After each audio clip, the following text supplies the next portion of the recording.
Bonjour, mon nom est François Labelle, je suis pasteur de l'Église Centre-Vie Abondante située à Montmagny au Québec.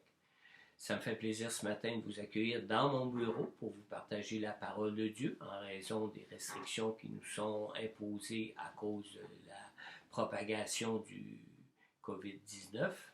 Alors ce matin, j'aimerais vous inviter pour partager cette parole dans Luc au chapitre 19 à partir du verset 41 où ce que l'on lit ici. Quand Jésus approcha de la ville et qu'il la vit, Jésus pleura sur elle et dit, si seulement tu avais toi aussi reconnu aujourd'hui ce qui peut te donner la paix. Mais maintenant, cela est caché à tes yeux.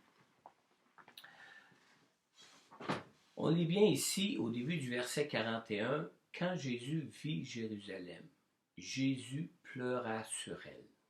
Alors, face aux souffrances que peut causer le péché, et face à la mort que le péché apporte en bout de ligne, nous voyons dans les évangiles trois situations qui ont fait couler des larmes à cause de ces souffrances, à cause de cette mort. On a une première situation où nous voyons Jésus pleurer face à la mort de son ami Lazare et face aux souffrances aussi que ce deuil pouvait causer à tout son entourage. Dans Jean au chapitre 11, au verset 35, on lit que Jésus pleura. Vous savez, on a ici le plus petit verset de la Bible, seulement 2 mots, mais ces 2 mots nous montrent combien Dieu est plein de compassion face aux souffrances et face au sort final qui attend tous les humains. Personne de nous tous peut espérer vivre nos vies sans jamais rencontrer de souffrance, sans même jamais mourir un jour. Nous sommes tous pécheurs. Personne d'entre nous ne peut non plus s'imaginer vivre sa vie sans jamais se rendre coupable même d'un seul péché.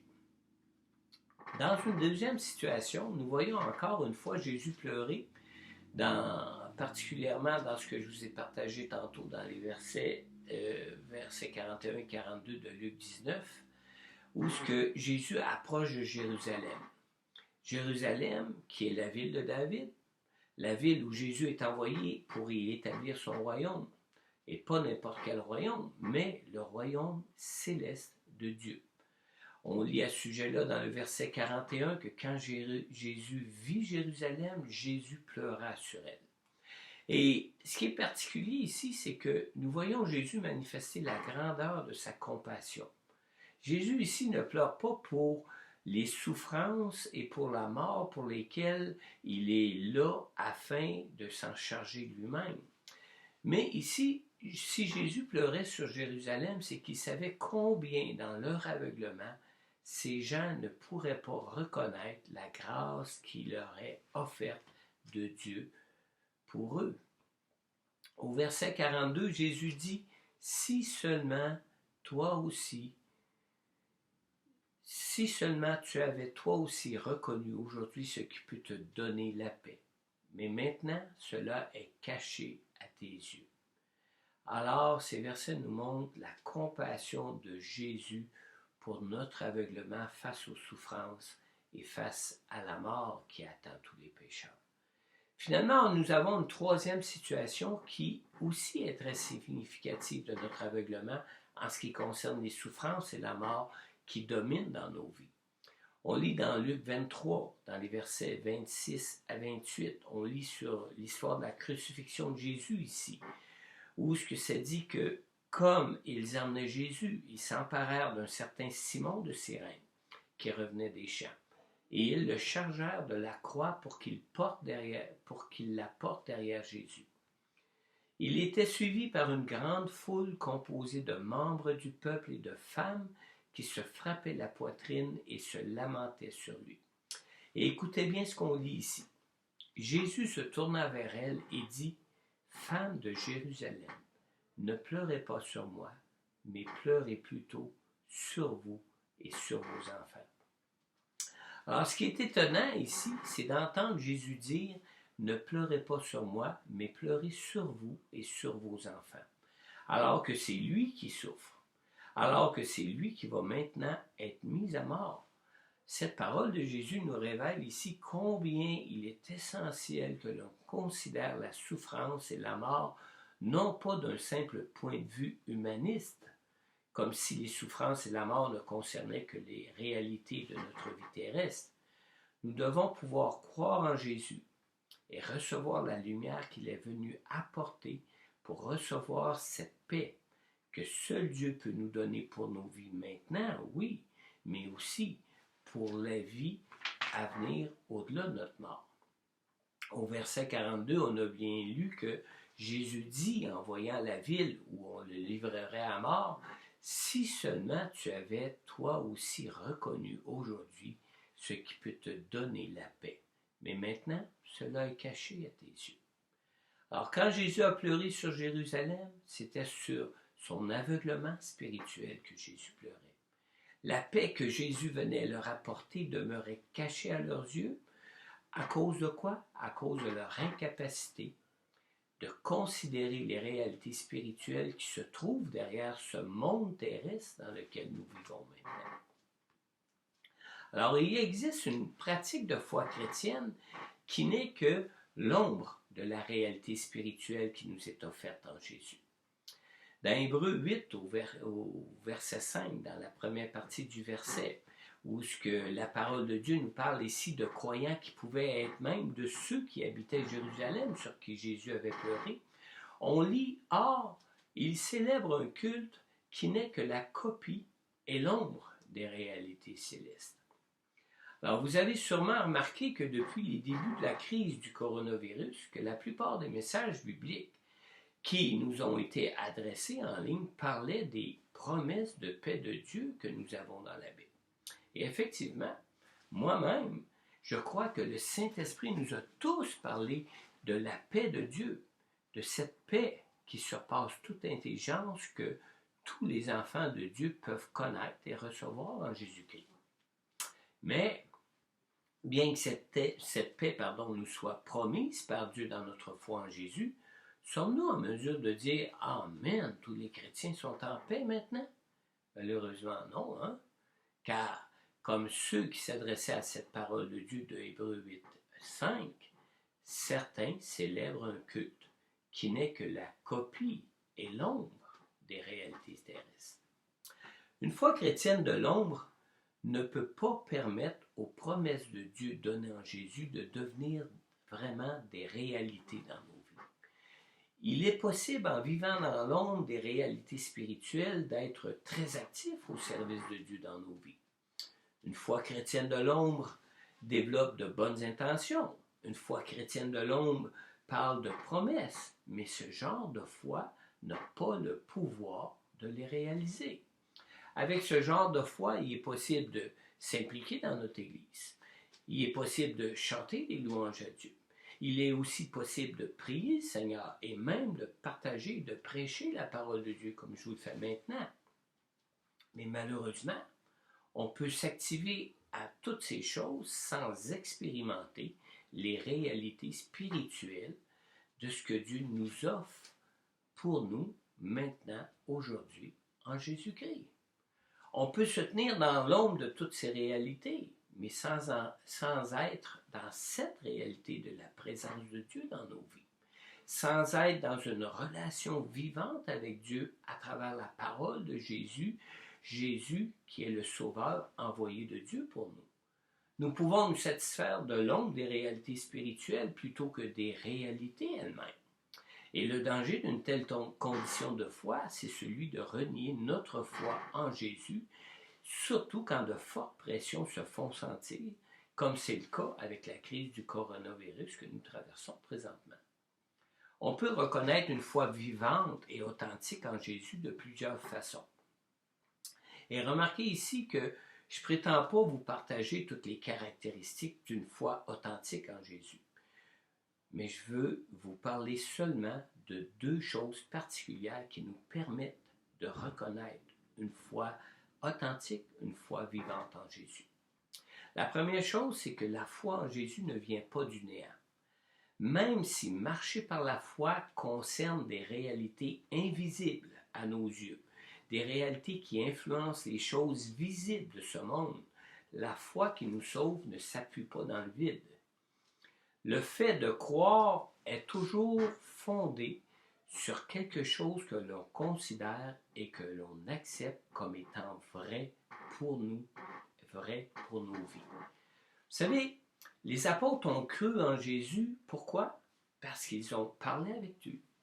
Ils ont cru en Jésus parce qu'ils ont mangé avec lui, parce qu'ils ont vécu avec lui et surtout parce qu'ils ont eu toutes sortes d'expériences incroyables même avec lui. Jésus est venu révéler tout ce qui concernait les réalités invisibles qui font partie du monde visible dans lequel nous vivons, mais aussi des réalités de la vie éternelle à venir après la mort. Dans Jean au chapitre 14 et au verset 1, juste avant de souffrir et de mourir à la croix, Jésus a dit à ses apôtres, en regard à tout ce qu'ils avaient même vécu avec lui, Jésus leur a dit que votre cœur ne se trouble pas. Croyez en Dieu et croyez aussi en moi. Jésus, c'est la parole de Dieu. La parole de Dieu qui est venue en chair et en os dans ce monde terrestre. Jésus est venu pourquoi? Pour révéler la vérité de Dieu pour nous et pour nos vies. Alors Jésus est la lumière de Dieu et cette lumière est venue et elle est venue pour tous ceux qui le reçoivent, pour tous ceux qui y croient, pour éclairer les ténèbres qui nous rendent aveugles dans ce monde. Dans Romains au chapitre 16, au verset 17, la parole de Dieu nous dit ici, « Ainsi la foi vient de ce qu'on entend, et ce qu'on entend vient de la parole de Dieu. » Mais faites bien attention ici. D'où vient la foi qui vous procure votre paix? Le verset 17 nous dit, « Elle vient de la parole de Dieu. » Alors on peut croire que Dieu existe, mais cela ne nous assure pas que notre foi soit fondée sur la parole de Dieu, qui, elle, est la vérité. Face à la contagion du COVID-19, d'où vient ta paix? De la parole de Dieu qui affirme qu'il garde de la peste et de ses ravages ceux qui se confient en lui? Ou peut-être simplement des mesures d'hygiène prescrites pour te garder du virus? Les mesures d'hygiène sont bonnes. Les mesures d'hygiène sont importantes et il est vraiment essentiel de s'y conformer. Mais, bien que toutes ces mesures soient des mesures qui soient sages, ce sont que des choses qui sont préventives. Dans tout ça, il y a seul Dieu qui est infaillible. Deuxième chose concernant une foi vivante, une foi authentique en Jésus, c'est que la foi en Jésus est une foi qui est une foi équilibrée. Je ne suis pas le premier ici à vous parler de l'importance d'une vie équilibrée pour bénéficier des promesses de Dieu dans notre marche dans ce monde. Mais il est important ici de comprendre que Dieu veut vous sauver de ce monde. Et comment Dieu nous sauve de ce monde? Dieu nous sauve du monde en nous libérant de la puissance du péché, en nous libérant de la puissance du péché qui domine dans ce monde et de toutes ses conséquences. Alors, si nous croyons que Dieu nous sauve du mal et de toutes ses conséquences, nous devrions donc aussi être les premiers à nous tenir loin du mal et à l'abri du mal. Alors, comment pourrions-nous affirmer croire en Dieu pour nous confier en lui afin d'être libres de tout mal d'une part, et d'autre part, prétendre pouvoir côtoyer le mal comme si le mal qui cherche à nous dominer et à nous détruire ne pouvait pas nous atteindre. Vous maintenant, pour vous personnellement, avez-vous la paix dans ce temps de crise? Êtes-vous en paix au milieu de cette pandémie?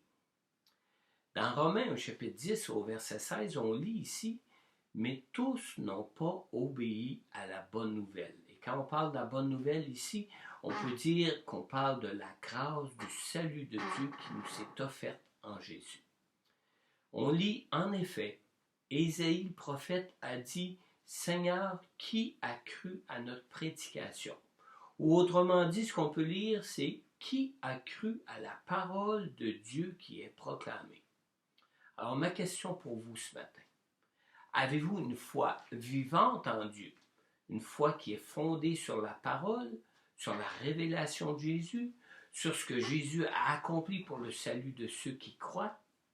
On lit dans Jean au chapitre 1 au verset 12, « Mais à tous ceux qui l'ont accepté, à ceux qui croient en son nom, elle a donné le pouvoir de devenir enfants de Dieu. » Maintenant, si vous reconnaissez que vous êtes pécheurs comme tous les hommes et les femmes le sont dans ce monde, si vous reconnaissez que vous avez conduit votre vie comme bon vous semblait jusqu'à maintenant, si vous voulez sincèrement inviter Jésus à être votre sauveur pour votre vie maintenant et pour la vie éternelle à venir, simplement répétez cette prière, ces paroles après moi. Père céleste, je crois en toi. Je crois en Jésus. Je crois en ta parole. Je reconnais que je suis un pécheur. Je crois que Jésus a souffert à la croix les conséquences de mes péchés pour ma guérison, pour ma délivrance et pour ma paix dans ce monde et avec toi. Je crois qu'il est mort à la croix pour moi pour le prix du pardon de mes péchés. Je crois que tu l'as ressuscité des morts pour ma propre résurrection pour la vie éternelle. Et finalement, demandez vraiment ceci à Dieu. Jésus, je te prie maintenant pour t'inviter à entrer dans mon cœur. Jésus, je te prie maintenant pour t'inviter à venir régner sur ma vie. Jésus, je te prie maintenant de me oindre et de me remplir du Saint-Esprit de Dieu. Et simplement, vous n'avez qu'à dire Amen. Vous savez que dans la Bible, Amen veut simplement dire en toute vérité. Alors, si vous avez sincèrement adressé cette prière à Dieu de tout votre cœur, n'hésitez pas à me le faire connaître. Je suis là pour vous assister dans votre marche, dans cette nouvelle relation de foi en Dieu, en Jésus-Christ. Vous pouvez nous trouver sur Facebook. Vous pouvez aussi prendre contact avec moi en visitant notre site web à églisecentrevieabondante.org. Vous pouvez aussi le faire en appelant au bureau de l'Église au 418-248-9292. Notez tout de même que le bureau d'Église est présentement fermé. Laissez vos coordonnées, votre nom, et nous vous rappellerons aussitôt que ça sera possible pour nous. Et pour terminer, si vous n'avez pas pris le temps de louer et d'adorer le Seigneur avant d'écouter cette prédication de la parole de Dieu avec ce chant qui vous était suggéré, proposé sur YouTube qui s'intitule « Je m'attends à toi », je vous invite à prendre le temps de le faire maintenant. On lit dans Psaume 22 au verset 4, cette parole dit que Dieu règne au milieu des louanges de son peuple. Alors prenez le temps de vous tenir en sa présence pour l'adorer, pour le contempler. Alors soyez comblés en Jésus et en guise de salutation, je vous laisse avec ce verset de la parole de Dieu de 2 Corinthiens 13 qui dit que la grâce du Seigneur Jésus-Christ, l'amour de Dieu et la communion du Saint-Esprit soient avec vous tous. Bonne semaine et soyez dans la paix que Jésus peut vous procurer. Amen.